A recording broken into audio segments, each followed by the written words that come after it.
When I look at the Bucks roster, it seems to have the ingredients of this new age NBA. Everybody wants to play faster. You want a big that can shoot. That's Miles Turner. I look at the shooting that you guys have. Green, Gary Trent Jr., like Ryan Rollins is a great story. That's the nature of the league. Five-time All-Star Marques Johnson. Alongside Marques Johnson. What's up, everybody? Hey, this is the Here District, captain of this vessel. And I got my first mate, my number one son, Kris Johnson. What up? Talk to me. Holla. Let it rain, man. Let it rain. I guess what? We're going back and teach on Friday. Yeah. You can't pass us all the breakfast. Can't pass us all the breakfast. Go fight. Welcome, everybody, to the Here District, Marques Johnson. You're listening to a Bucks Plus audio production on the Bucks Plus Network. Your weekly pulse on the Milwaukee Bucks, straight from a Bucks legend. This is Here District with Marques Johnson, alongside his son and 1995 NCAA champion, Kris. Here's MJ. All right, welcome, everybody, Here District. I'm the captain of this vessel. And man, has it been one. It's been a fantastic voyage. I mean, fantastic can cover a multitude of different emotions. So from that angle, it's been a fantastic voyage. First mate, Kris Johnson. As we do often, we've got to let our listeners know how to access the Here District, and no one better than Kris Johnson to give them that information. What's up? Well, subscribe to our YouTube channels, the Bucks official YouTube channel. You can check out episodes there. Or you can subscribe to Apple, Spotify, wherever you get your podcasts, and you can listen to our episodes there. Here District. So you know what's different about this? There's no noise. There's been so much noise, Kris. So much noise around this team, Kris. Over the last few days, so much noise, man. That we are the darlings of talk radio, of the internet, of every podcast that has to deal with the NBA. I like when the Bucks are relevant. I like when we're being talked about. Do you? Yeah. You No, like it's that? nice. It's nice. Why is that? Why is that? Because we have such a command and an inside vantage point of everything going on, and you realize how much people don't really understand or really realize about what's going on in Milwaukee when you listen to some of these other podcasts and some of the takes that they're coming up with. It's kind of like, I like it because I'm like, dang, I'm really in the know over here. So it makes us even more relevant in terms of just where you come to get your information. You know, we've got if you choose to. Now, if you choose to, you will get, you will learn a lot if you listen to us, or you can go to what's kind of trendy. Yeah, so that's Spotify, YouTube, all those outlets that you just mentioned. This is where you're gonna get the real. You're gonna get the real. Tap on in. So speaking of tapping in or tapping out, there was a really good opportunity, Kris, for this team to tap out and say, no mas, we can't do it. We're playing against the vaunted Pistons, the top 2 defense in the league behind the Oklahoma City Thunder. They force turnovers. They offensive rebound. They do all the things that the Bucks don't do. Yeah. Giannis goes down, 3 minutes into the game or whatever it is, he goes down with the calf strain. If ever, Kris, there was a reason to tap out. You're watching that game. In your mind, did you think tap out was going to be the way this team would go? Well, I didn't know, but the thing I did know, and I appreciated you for on the broadcast, was you talking about staying connected and you having that positive possession by possession energy. I know it didn't have nothing directly to do with on the court play, but as a listener, it kept me involved. It kept me engaged. Yeah. And then when you kept saying what you were saying and we chipping away and we cutting it. No, I'm telling you, you know how we do. Yeah. It was happening like simultaneously. Yeah. So you was on your positive vibe, and, we were making a run and we were coming back and we were making it respectable. Here's the thing. I felt like the single most important regular season victory for the Bucks in the last 4 or 5 years. A long time.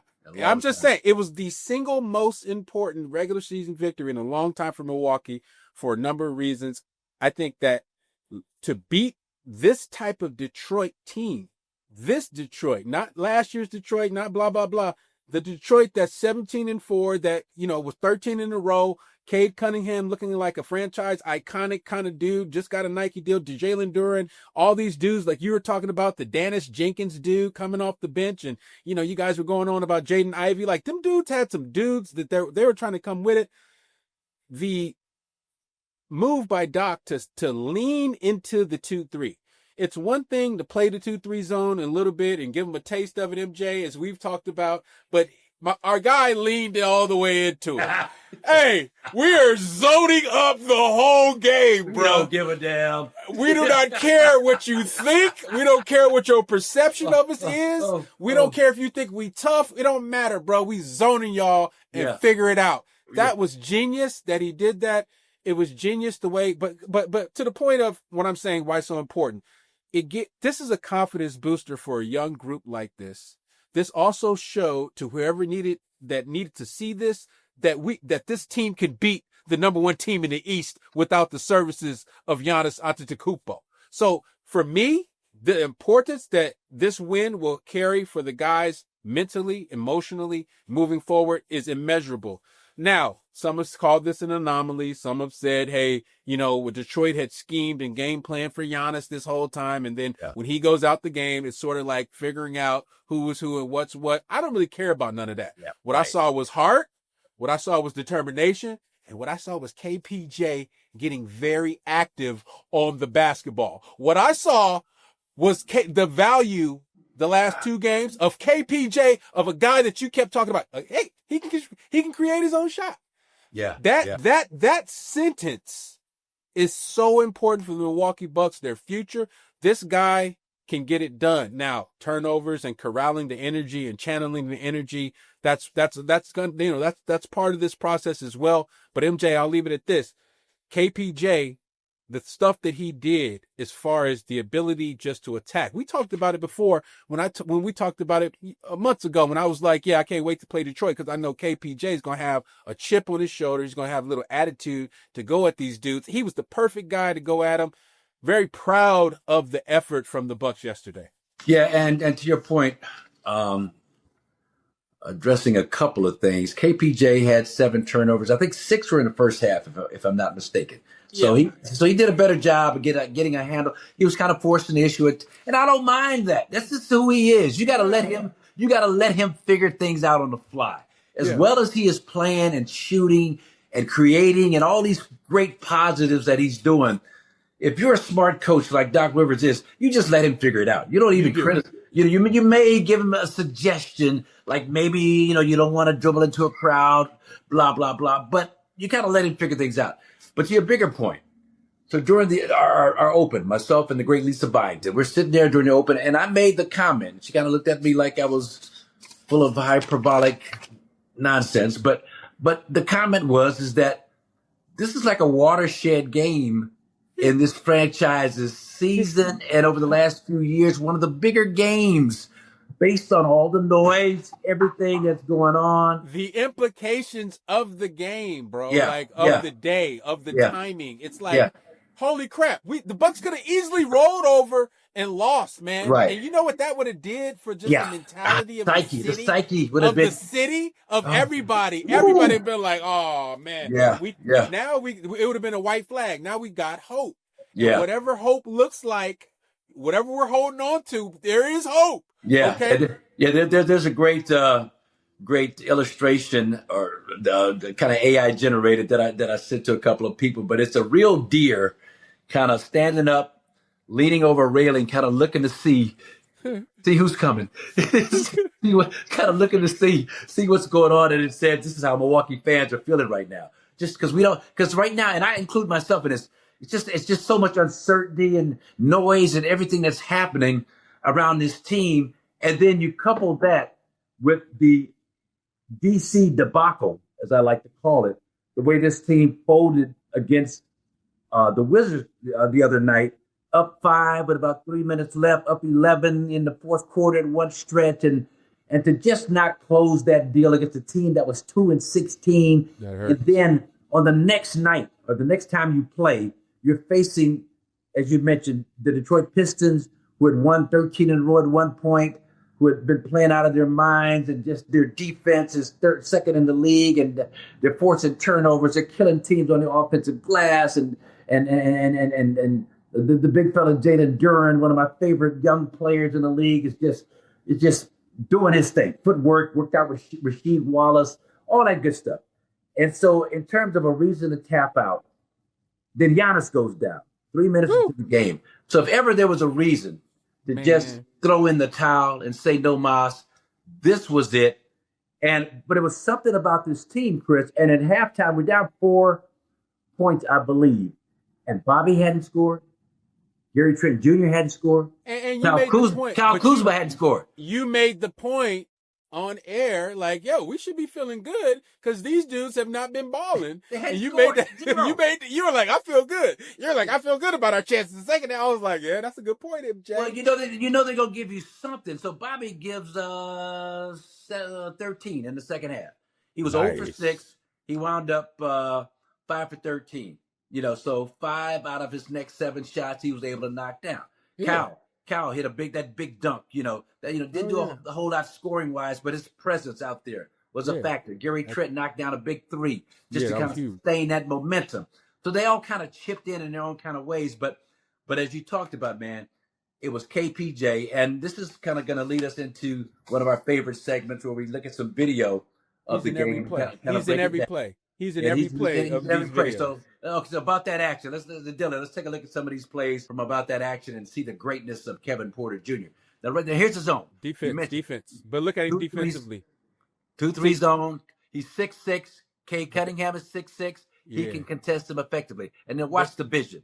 Yes. Go ahead, Kris. No, just talking about it, but playing it again, MJ, it was just nice to play this zone and guys not having to get out of position. You know what I'm saying? Like guys just sitting in the spot. Like there was a matchup aspect associated with it. And the Bucks were trying to rotate within the zone quickly, which you also love, like you're talking about, 6'6". This is the difference between having Cole Anthony and Ryan Rollins running the point guard. 6'6", right here, sees over the top. Watch this. That's an underrated pass on a dime to AJ Green early in transition. We know that Ryan Rollins sometimes has a tendency to dribble a little bit too much. He won't deliver that pass with that type of timing typically. But hey, man, this is just scratching the surface of KPJ's impact in this game. So you throw this pass too soon. Now you put AJ in a position where he's got the dribble or two. You disrupt his rhythm.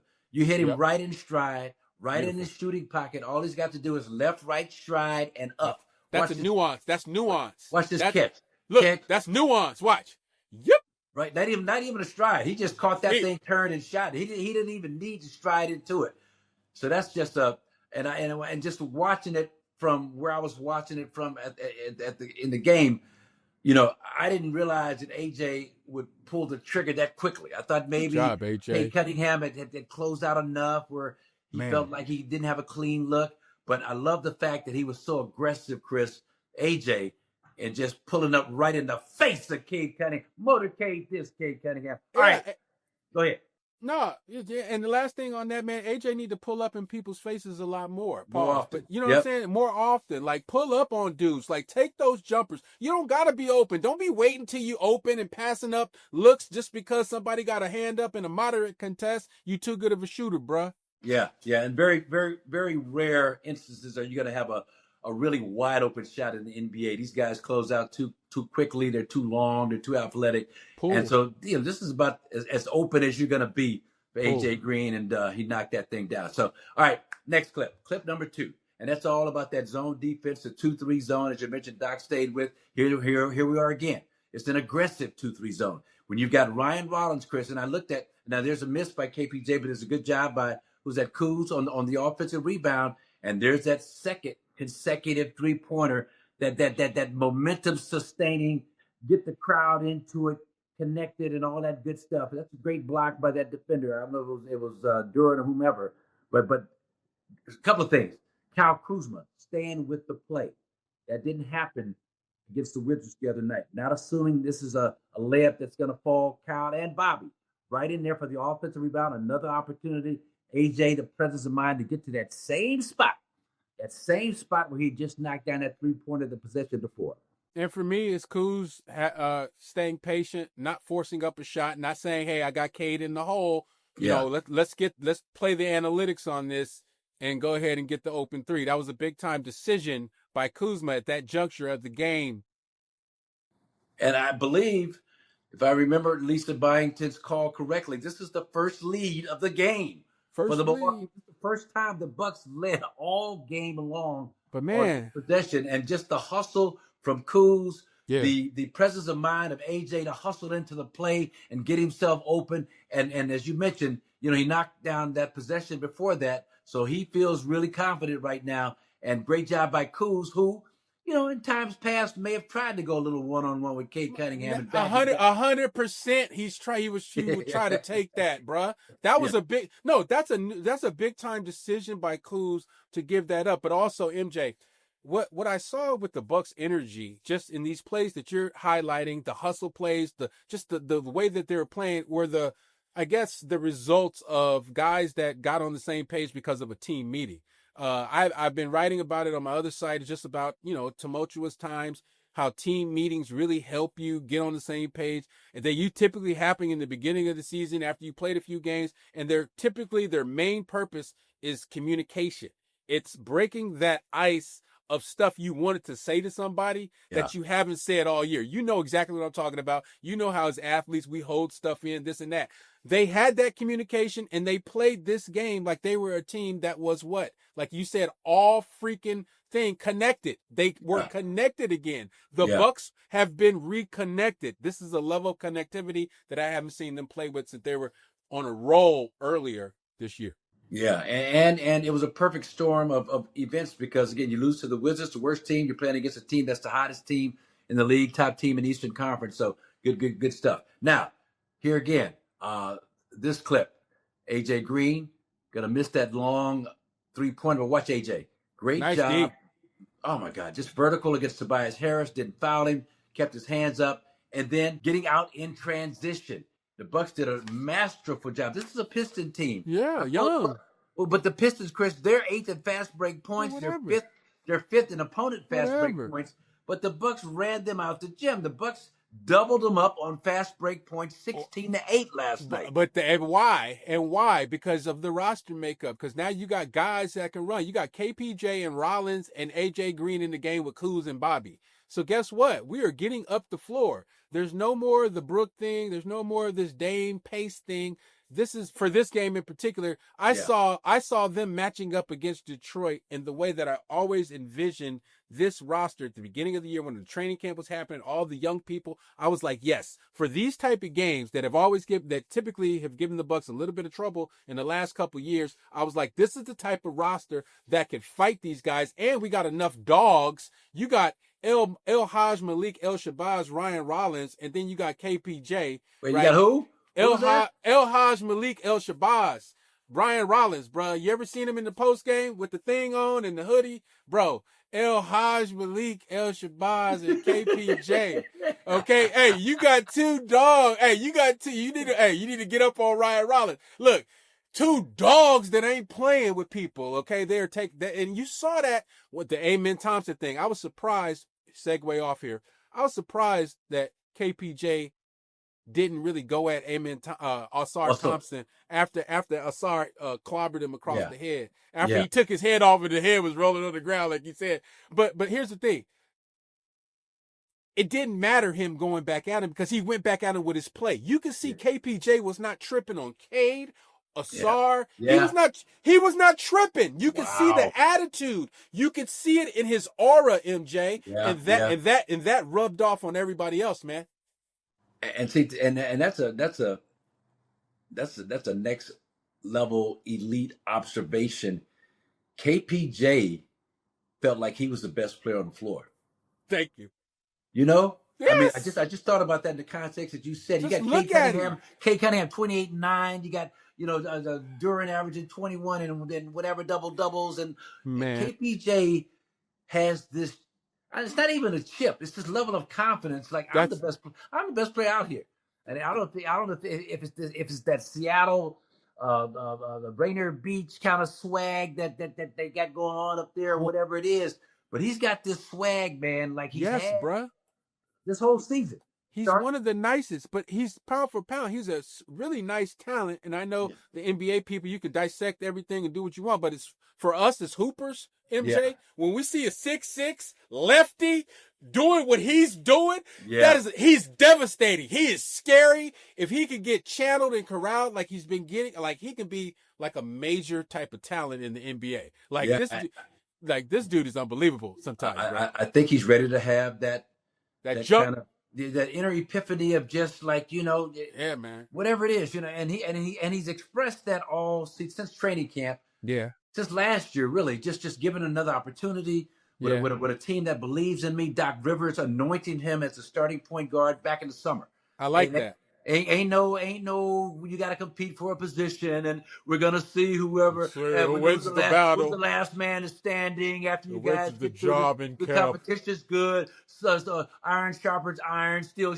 No, KPJ is my starting point guard. Here's the ball. And we're going to support him, and we're going to uplift him and make him feel comfortable in that role. And that was huge, man. He played like he thought he was the best player out there. And I want your take on this. I think Ryan Rollins will play better, more consistently, because now the burden of carrying this whole thing offensively has shifted. Now he can pick and choose his spots, so that's major. And low key, Rollins don't really want all that offensive burden. No, low key, KPJ be like this to the burden. He be like, bring it, come hither, give me the ball, let me break somebody down. I'll do it 100 times a day. It ain't nothing. Yeah, Ryan's like smoke. Yeah, smoke's getting in my eyes. KPJ's like, I'll take smoke. I want all that second hand. Give me the second hand. I want every bit of smoke you can blow my direction. And to your point, with Ausar Thompson, who just mangled. Yeah, you let him be known though. Hey, you went to bat for him, MJ. Well, come on, MJ, man. you was funny as hell when you was talking about what is this for? His head need to be rolling on the floor. Right. But Tony Brothers, who I love, that's your boy. That's your guy, man. Well, on Facebook, he's got this live jazz club in Norfolk where he's from, Brothers. And I gave him some props last day. I gave him a promo, but just to say that the contact to the face or to the head didn't rise to the level of a flagrant was just absurd to me. But the bigger point was this: is that KPJ got him back. He when that spin move, he caught him with that off arm, got an offensive foul because of it. But then KPJ went over and slapped him on the butt, like, okay, now we even. It wasn't like, I'm sorry, man. It was like, yeah, see how that feel? Now we even. But so, MJ, I'm asking you a real life question here, like a real life question. How could the emphasis to contact on above the neck and the head, like how could they miss that play? And did they come back in the 2-minute report, or has there been anything by the league that has come out and said that should have been called a flagrant or upgraded, or are they letting that go? Well, I haven't done the research, but I will. And that's a great point, because a lot of times, in hindsight, they will look at the video and say that was not the right call. I just don't. I mean, because you can see his neck. You can see his neck kind of. Dog. It was crazy. Like it was crazy. The blow. I've never seen someone get hit like that and it never not been a flagrant foul. Yeah. Unless it was like the 80s. Unless it's like Kurt Rambis when the ball. Right. No, I'm talking about in the real time, in the future, in contemporary American society. That is a freaking flagrant foul, like 100 out of 100 times. And far less than that. I mentioned Jericho Sims against the Wizards, or somebody he bodied somebody up aggressively, kind of going for a box out or something, and they gave him a flagrant, saying how he was just too aggressive with the shoulder, the way he was trying to. And then to see Thompson just slap KPJ upside the head, see his neck wrenched to the side the way it did, and to not call that a flagrant, I thought was ludicrous. Egregious. I mean, yeah. So anyway, but look, man, let's hope these Bucks can keep this thing going. I guess Giannis is going to be out for a while with the 2 to 4. strain. 2 to 4. You got to be careful about those, right? Yeah, man, you got to be real careful about the calf strain, So it's going to be imperative for these guys now to kind of step up, dude. This next stretch of games is going to be super interesting for Milwaukee, playing without Giannis, adjusting to this new style with KPJ kind of being this dynamic dude. Doc is officially going to probably let the reins go. You can see the demeanor on the sideline yesterday. He's rocking with this situation with KPJ running it. So hopefully the Bucks, we could get some things and get some W's, man. Are we looking at all zone all the time, or what are we looking at with this zone defense? It's so funny, man. When I saw it, are we looking at Syracuse? Looking at Syracuse? But here's the funny thing. Here's the funny thing. So as I watched the Bucks game, right? You guys came on early, so I watched that game. Then UCLA plays at 8. UCLA had never played one possession of zone all season. Them dudes played an entire game of zone. Wow. 2-3. So I watched the Bucks defeat the Pistons on the zone. Then I watched UCLA basically barely beat Washington on the zone. So here's my thing with the zone. Play what puts your team in the best position to win. You got to know your personnel between the Bucks and UCLA. You got to know who you got. You got to know who's at the point of attack, and you got to know what time this is. So, Doc, switch it up. Do what you got to do, but do not go away from that zone. That zone done got you a win against the best team in the East. That's it. All right, man. Listen, we got Monica McNutt coming up in our next segment, and we'll keep an eye on these Bucks, man. Got a tough stretch of games ahead, but so far so good. With KPJ and Ryan Rollins, the zone and everything that's happening, all the good stuff in the midst of all this noise. He's Kris Johnson. I'm Marques Johnson. Right back. All right, welcome back to Here District. Marques Johnson, Kris Johnson, and we are excited to be joined by one of the bright young personalities in the basketball TV landscape, Monica McNutt. She's an ESPN analyst and color analyst for ESPN New York for the Knicks radio gig. And Monica, thank you so much for joining Here District. No problem. Thanks for having me, guys. Yeah, we're excited about this. So what we like to do, Monica, we like to kind of get backstory on our guests and find out kind of some of the events of your life that have led you to this point today to where you are right now. And listen, and this is the first thing I wanted to start off with. And I gotta walk gingerly along this path because I don't know how it was when you grew up. But my name is Marques, Marques. So every time I went to a new class, a new teacher, it was always Marques. And it was I became really self-conscious about the way my name was spelled. Like, why couldn't they just spell it Marques?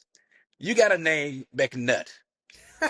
Okay? And I'm just wondering, either your parents did a tremendous job of just instilling some great self-esteem, or you had to weather some storms growing up.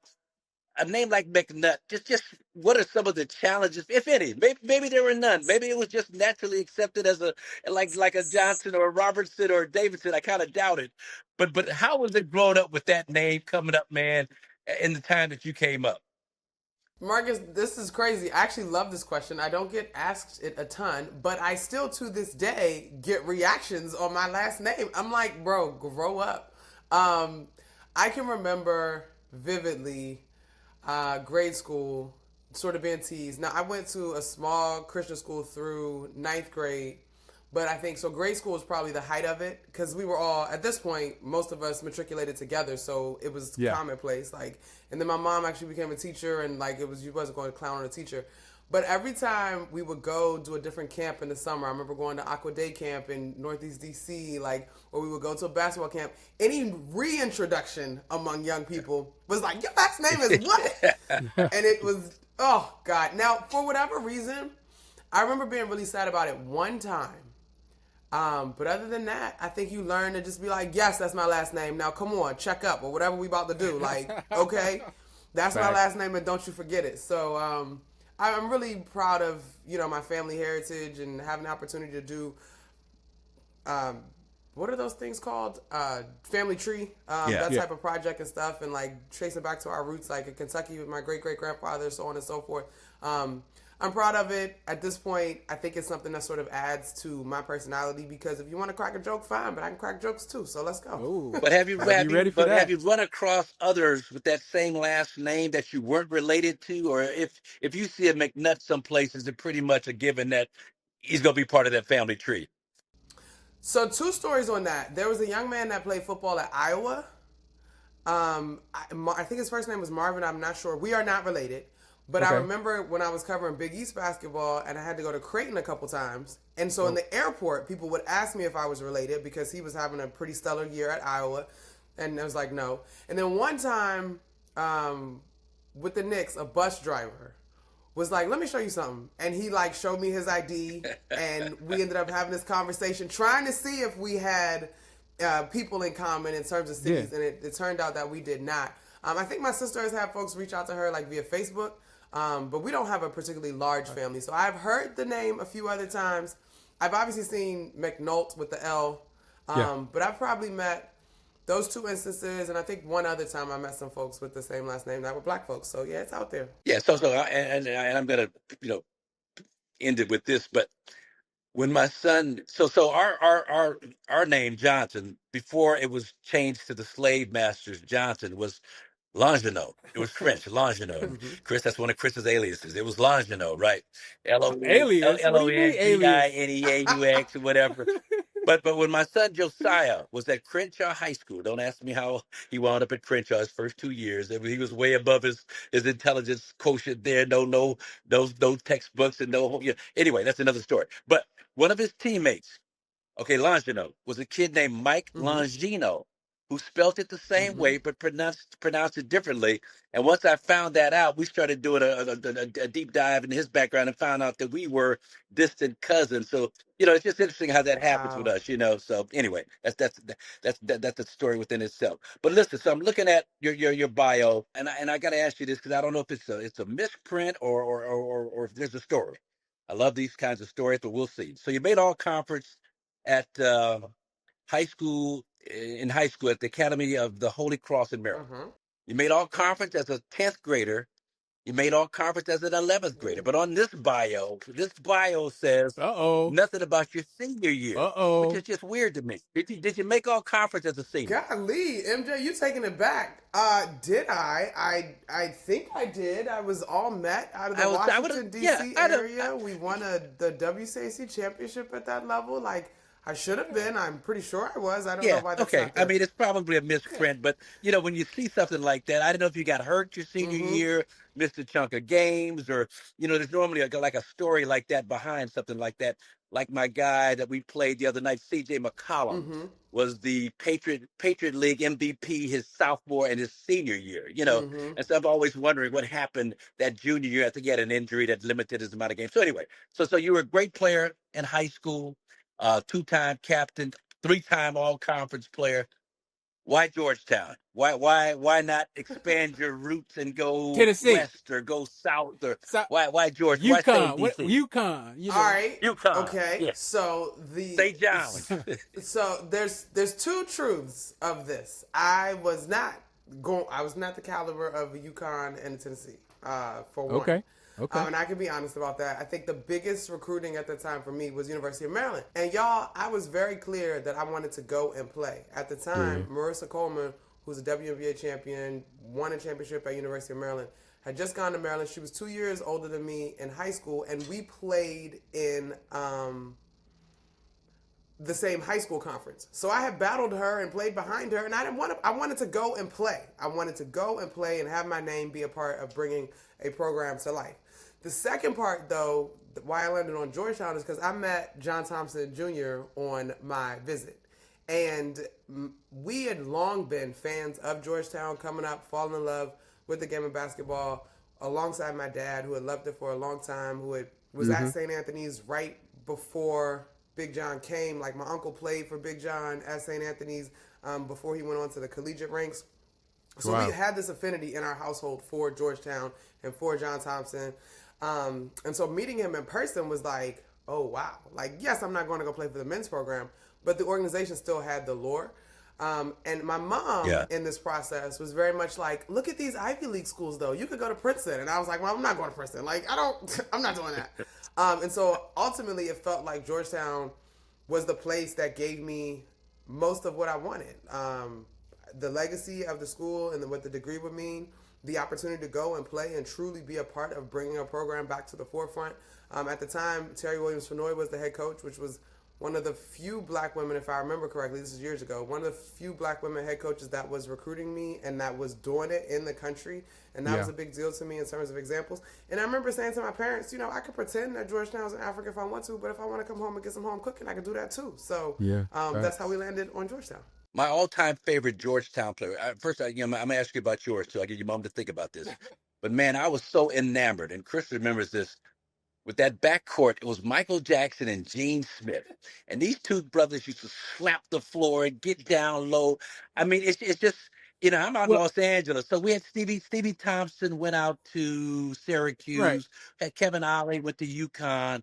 So we had a couple of guys from Crenshaw that head back east. So that kind of put the Big East, on my basketball radar. But when I watched those dudes, some all-time favorite Georgetown player, I don't know if you can guess, but it's a dude that was like a Joe Hardy in the play Damn Yankees. He appeared on the scene and then he kind of just disappeared. You never pretty much heard from him again. But Michael Graham, do you remember Michael Graham against, maybe, I don't know if that was before your time, but they won the national championship with Patrick Ewing in Seattle. This lefty, ball, menacing. That's before ball heads was cool. Lefty. But my point is that you were talking about the tradition of Georgetown. It's just remarkable about how it travels, all the way on the West Coast. Here I am. I'm an established, elite level basketball player, all-star, and I'm just fascinated with everything John. I got a chance to meet him at Dookie Chase down in New Orleans during the Final Four years and years and years ago. And I asked him, Monica, I said, what's the key to being a good coach? And he told me, like, that draw in, Marques, coaching is a lot like fishing. If you're in a lake and nothing's biting on this side, you move to the other side. If the worms ain't working, you maybe use a piece of bread. You just try different things till you find something that works. I'll never forget that moment.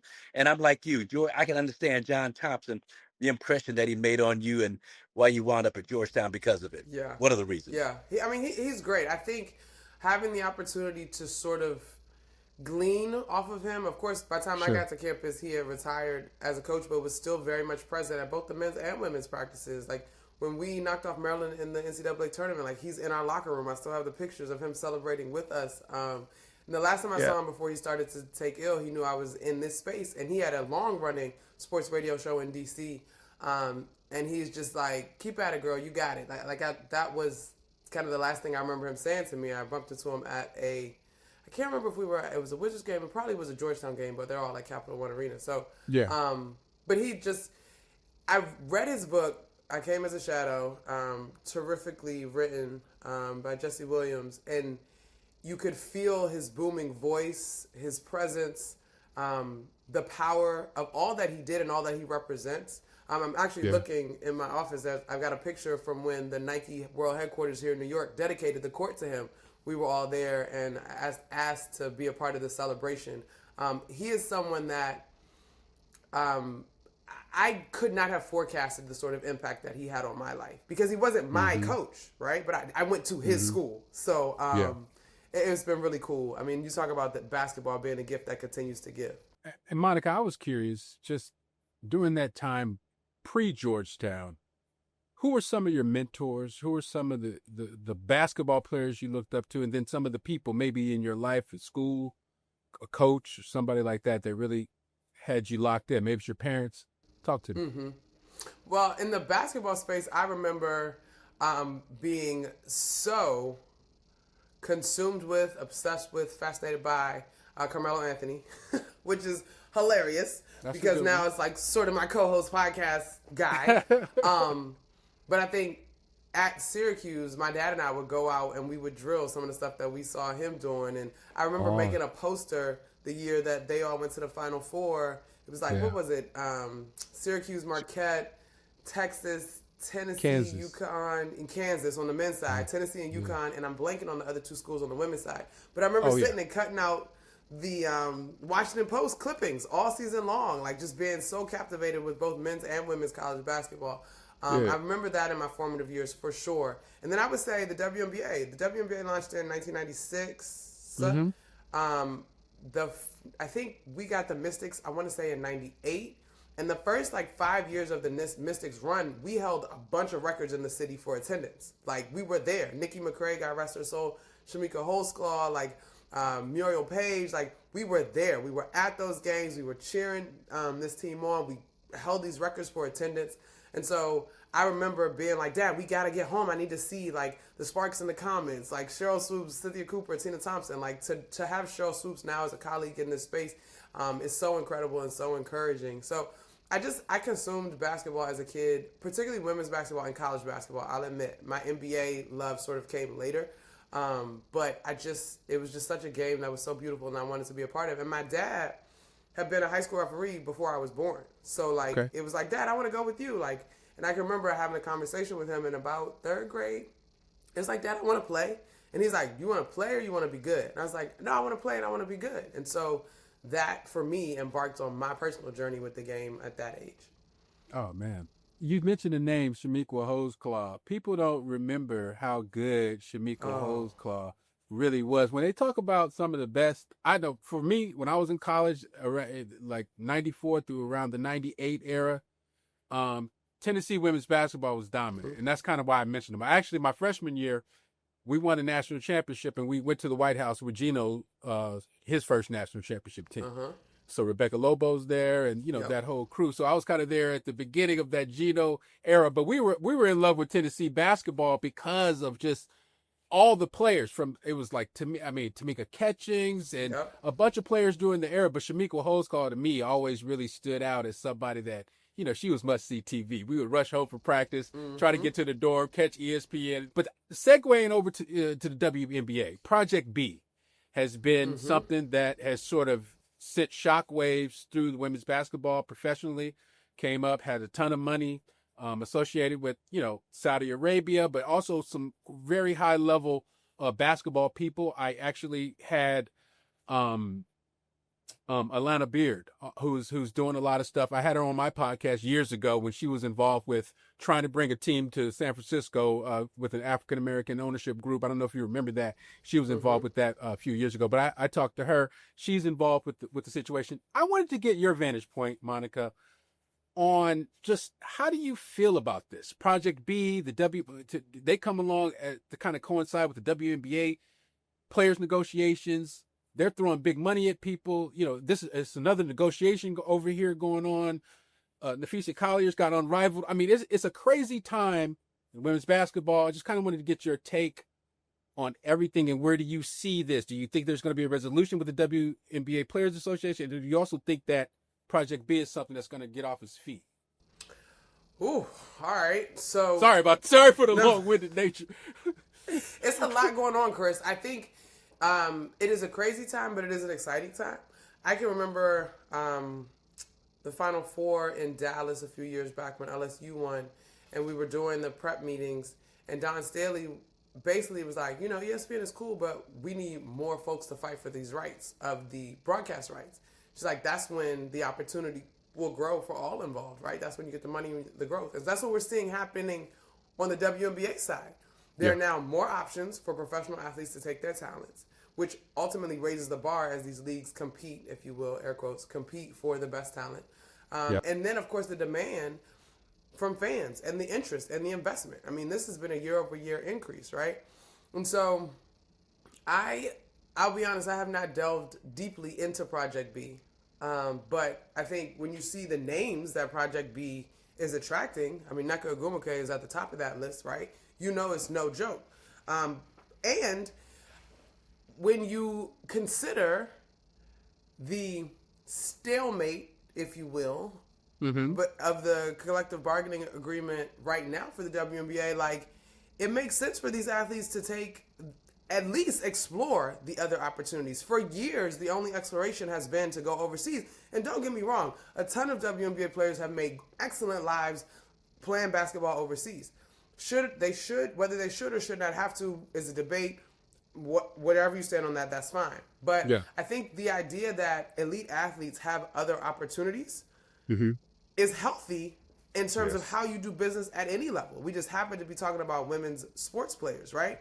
The NBA sort of has this lore because it represents the greatest in the world, both in terms of talent and treatment, right? If the WNBA is not going to be the greatest in the world in talent and treatment, then the best athletes have every right to explore what they believe is the best fit for their talent. So I think it's a really interesting time. Part of me sits back and says, the issue, or not the sole issue, but one of the issues in this is we are still working as a society at large on allowing women to compete as athletes, both in the sport and at the collective bargaining agreement in the boardroom at these tables. Work stoppages have happened in every sport. Like, facts. You know what I mean? Like, yeah, it's uncomfortable, but that is the nature of what the task is at hand. And so for me, while I would not want to see a lockout, I do think that this collective bargaining right agreement for the WNBA is so important, not just to the WNBA, but to all of the women's leagues and the athletes that I've talked to, whether you talk about the PWHL, the newly launched softball league, the AU Love volleyball leagues, like all of these leagues sort of take their cues from what the WNBA is able to do. And so, yes, this collective bargaining agreement affects WNBA athletes primarily, but it also sets the table for how these other leagues that support women's sports and support women's athletes are going to be able to move. And while we're talking about the WNBA, Monica, your take on this Caitlin Clark savior kind of narrative that's still kind of put out there, but I thought you had a pretty interesting take on that. Can you share some of that with us about Caitlin Clark and her, you know, what she means to the WNBA? We're not discounting her impact, but let me hear your thoughts on that. Child, Marques, oh Lord. Hey, he gonna get you in trouble. He gonna get you in trouble. My social's about to start popping again. Oh Lord. He gonna get you in trouble, Monica. No, listen. I'm with you, Marques. I never take anything away from Caitlin Clark. She is a dynamic athlete. I think what we have asked, right, folks to listen to and acknowledge is that the framework, the groundwork, whichever terminology you want to use, was laid for her to take this thing to the next level. But the league is not made up of solely one person. And frankly, whether people want to deal with it or not, the reality is that some of the intention that came with her was disingenuous in terms of pushing personal agendas that, to Caitlin's credit, she has said that she does not necessarily align with, right? So to her credit, and not that every athlete is going to be an activist. You can't put that on folks. Frankly, and when I think about myself at 22, 23, I don't know if I should have been in front of a microphone either, right? And so I'm not asking her necessarily to be an activist. That's not it at all. But I do think folks that have consumed the WNBA and seen the rise and attribute it to her popularity, great, love that. But there is a very clear distinction of folks that were here because they love the game of basketball and folks that jumped in and wanted to weaponize the package that she comes in against the rest of, well, not, I shouldn't say the rest of the league, but they wanted to weaponize it to further their agendas, which did not pay respect to a large part of the league. Facts. Yeah, and one of those athletes that you talked about, Angel Reese, she's a big part of the DMV. That's the District, Maryland, and Virginia. So let me get you right, Marques. Hold up. Okay, get me right. Angel is a Baltimore girl. So that's not the DMV. Correct. Okay. That's okay. Baltimore. See, I never knew that. Respect, love Baltimore, but Baltimore is not the DMV. Baltimore is an entity unto itself. So she's a Baltimore girl, but she's a Maryland girl. We can go with Maryland, yes. That's okay. huge. Okay. So so you just dropped some knowledge on me that I did not know. But talk about the DMV, and so I am very well aware of some of the all-time greats from the Elgin Baylor and Dave Bing from before my era. And then you can, Kermit Washington, who's a really good friend of mine, American University. He's the terrific player, co-worker Milton Newton, our assistant general manager. He claims to have dunked on Michael Graham in a summer league that Michael Graham was going to beat. Michael Graham got really pissed off about when we had a little Facebook deal. But what is it about the DMV? There's an energy there. See, in LA, and Kris, you can attest to this or not, but there's a certain style. I mean, fundamentally sound, not a whole lot of flair and flash. Paul Pierce, Kawhi Leonard, Baron Davis, kind of out of the box, but really fundamentally sound. I think a lot of that is UCLA. You can point to John Wooden, UCLA in the 60s, not a whole lot of emotion and antics and all that. New York is the opposite end. It's a lot of flash and a lot of antics and a whole lot of trash talking. The DMV, specifically, Kevin Durant and some of these greats, Stevie Francis, one of my favorites, guys like that. What is it about the DMV? If you could stamp a personality trait on ballers from that area, what would it be? Man, I should have brought my dad with me on this pod, Marques. Y'all could have rapped for y'all would have just Did he had play a whole ball? Was your separate dad a ball player? conversation. Did he play? He played. He walked on at George Mason, but he's a career referee, and now he's coaching high school basketball in the DC area. So all of those guys, I know all of these guys that you just rattled off because of my dad, right? Right. Let's see. If I had to boil down a hooper out of the DMV, their skill set, just the energy, what kind of attitude the DMV ball players have that maybe separates them from other regions of the country? I think there is a smooth grit if I can put those two words together. Yeah. Yeah. Do we have our guys that were always chirping and you were like, where are you from? Yeah, sure, right? But I think, to me, when I think of guys, even my colleagues up at Georgetown, like, were guys that opted to stay local. And even like a Josh Hart, who's now on the Knicks, with the Knicks, and he came through the DMV as well. I think there's a toughness, but there is sort of this well-rounded skill set. Like a New York guard, usually the handles are crazy, they get into the paint. Shooting might be questionable. I think when you look at guys out of the D.C. area, they usually can shoot. Like, they go get to the mid-range. They might not be the craziest off the bounce, but, like, they're going to make the smart plays and the grittier plays in the game, right? KD obviously is one of one to come out of the area. But then I think about, like, when I was coming through high school, it was like KD, Michael Beasley, like Austin Freeman, Chris Wright. We all went to Georgetown together. Like, these were guys that had really incredibly well-rounded games, and then they could kind of just pick their spots based on matchups, if you will. So I think that there was like sort of a smooth grit about our games coming out of the DC area. They had this crossover, Monica. The DC, the DC, John. But they were hitting everybody with it like all the time, the whole tournament. Everybody just coming down. Bow. Yeah. And it was new. It was new. It was new. We hadn't seen it before. It was new. And they were just, yank. Yeah. And that's one that's come down through the ages, right? So that's always fun for me. So let's talk about, and we're not going to keep you much longer, Monica. I appreciate you so much for your time. But so now you got your pulse on the finger on the whatever of the NBA, working for the Knicks and seeing it pretty much all. We got a backcourt in Milwaukee that I think has a chance to really be special. Young backcourt, Kevin Portis Jr. and Ryan Rollins. We've been struggling as of late. What is it going to take for the Milwaukee Bucks to get back on the right track? Should they lean into more 3-point shooting, even though they're tops in the league in terms of a percentage? If just your analytical cap in terms of this Bucks team, is it so Giannis centric that and we beat the Pistons without Giannis last night? That was more of an anomaly than anything else. But I mean, because we played great.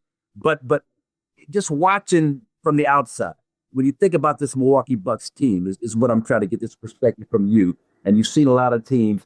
Where do you think this team is lacking? What do they need to do a better job of? What should they lean in more to? Well, I'm going to start with this. I think Ryan Rollins is a great story.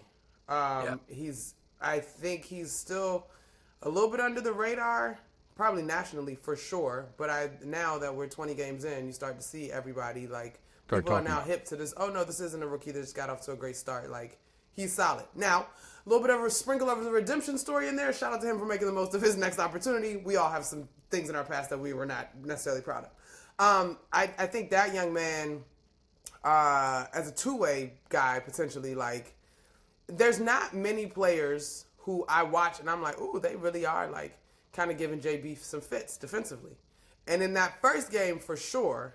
Now, part of that, I will couch that and say Jalen Brunson gets off to a slow start. He's turned a corner as of late. The last time here, when the Bucks came to New York, that was a little bit less of the story. But that young man, I still think is someone that is very impressive, and I'm excited to see what the future holds for him. Right. In isolation, Marcus, when I look at the Bucks roster, what I've seen, they seem to have the ingredients of this new age NBA. Everybody wants to play faster. You want a big that can shoot. That's Miles Turner. The Giannis Antetokounmpo of it all, he is still undeniably one of the greatest that our game has to offer.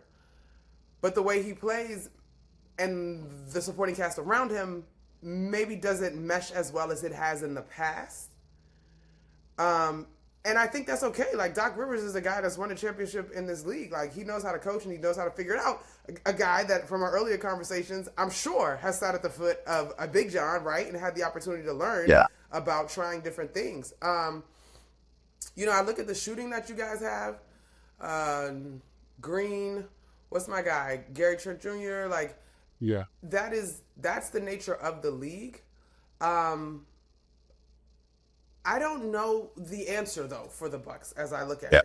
Because I just think so much of, and even for me, sitting in New York, the last 4 years with the Knicks, so much of those first 2 seasons was just that the Knicks played hard. Like literally, they just played hard, and that was their calling hard. Teams are like, you're gonna have to play hard against them. They're gonna fight and scrap for everything. And I wonder if that is probably the way that this Bucks team needs to go a little bit. Not that they haven't, but then I look at the Eastern Conference and really like, there's sort of your four teams that represent the upper echelon ish, and like Cleveland is sort of ishy right now. So I think anytime you have Giannis Antetokounmpo, you have opportunity for sure. Yeah. And anytime you've got, which I got like 3 guys shooting close to 40% from the 3-point line. Yeah, Like, but as a team, like I think 41% like, right now in the all-time NBA high I'm 3-point saying, shooting. So, Yeah. like, there are pieces there. I think, as we all know, consuming basketball, matchups make fights, right? Styles make fights, rather. And so that's probably what I find to be the most curious. Because when things slow down, like, what is the trust level, whether Giannis is, 1, available, and 2, if Giannis is 100, like, what percentage of Giannis are you getting as he's had to navigate injuries the last few years?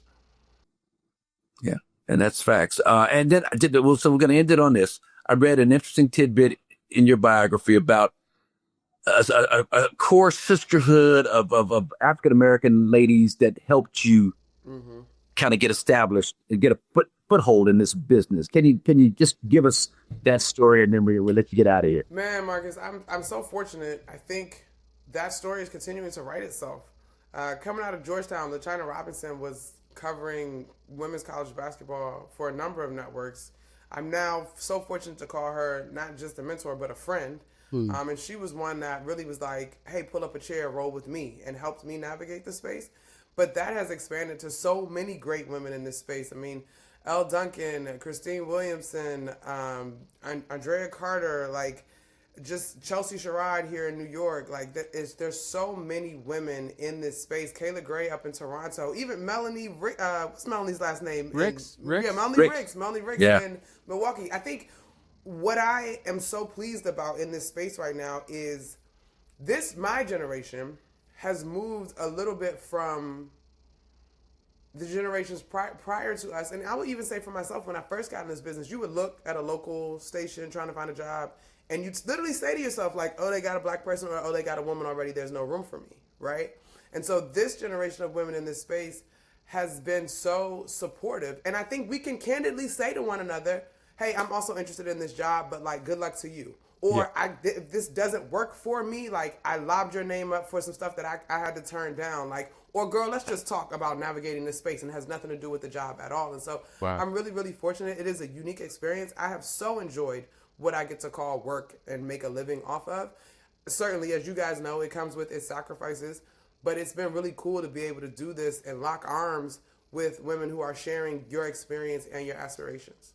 What is the one recurring thing that your mentors have told you to either be aware of, or to do more of, do less of? Is there one thing in particular that kind of keeps coming up whenever you're getting suggestions, advice, direction from these ladies? I think it's always like, try it, why not?